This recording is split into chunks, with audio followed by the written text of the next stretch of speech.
Hi, I'm Andrea and I'm going to introduce a new concept in AAC that we've been exploring and developing called Soundscape.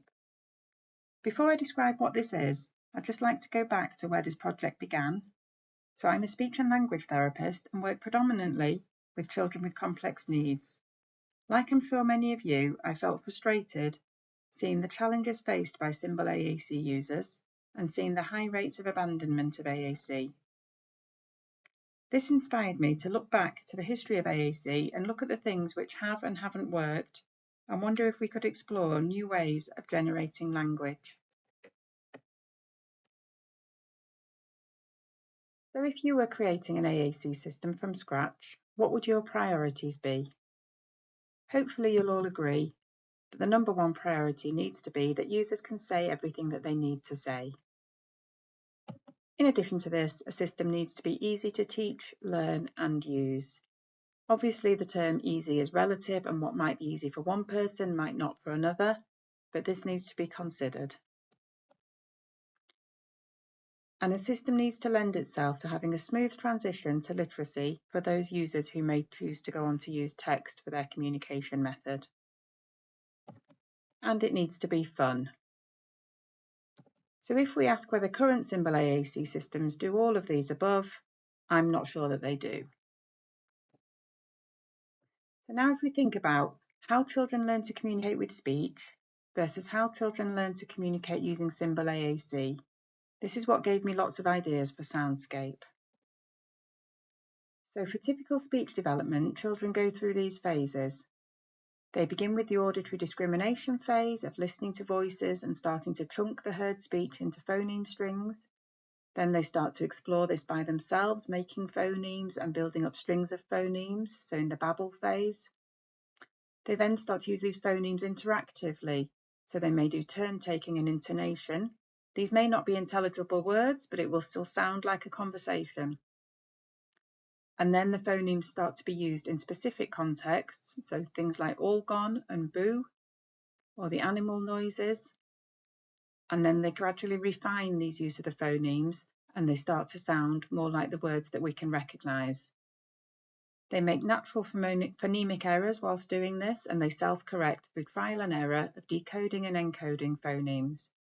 They refine their productions through finding sound patterns, so through rhyme, minimal pairs, using non-words, and exploratory play. And they are immersed in a world of phonemic play through stories, media, songs, and with people that they're chatting to. Symbol AAC development takes a very different pathway. So rather than thinking about phonemes, children are encouraged to find words rather than to make words. So it's about retrieval of vocabulary rather than decoding and encoding language. They learn the symbol meanings, so they learn adult designed pictures to represent objects, language markers, concepts and functions. They then learn the categorization for these symbols. So again, they learn adult-based systems or societal-based categorization systems. So the example there is that a bike is most likely to be categorized with a submarine on a transport page rather than with their trampoline, which may be on the toys page. And they learn the navigation, so how to navigate through the different category systems, so through the hierarchies, so maybe from home to topic words to entertainment to TV to the Disney Channel. So we started to ask, is it possible to have an AAC system which can say everything that users want to say, including made up or non-standard words, has no categorization or navigation, so everything is on a single screen, and allows developmental communication stages,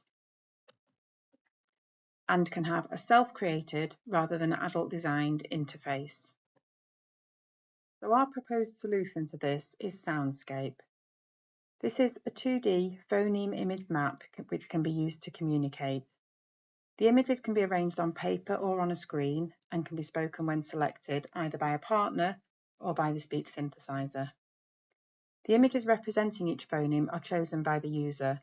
So for my accent in English, I have approximately 44 phonemes, so I would need those 44 phonemes on the screen, each with a matching image. So because I've been taught the International Phonetic Alphabet, the IPA, that image could be those symbols, but the image can be absolutely any symbol that is meaningful to the user. The user can then choose to combine the phonemes to create any message.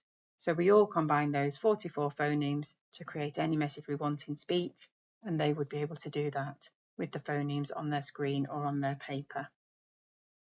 So whilst my area of interest is using Soundscape as an alternative to symbol AAC, there are also benefits for using Soundscape instead of text-to-speech. So to learn more about Soundscape, watch the videos on creating a personalised Soundscape phoneme map, on comparing Soundscape to text or symbol to speech systems, and have a go with our online demo. There are also some videos here showing how it can be used in action.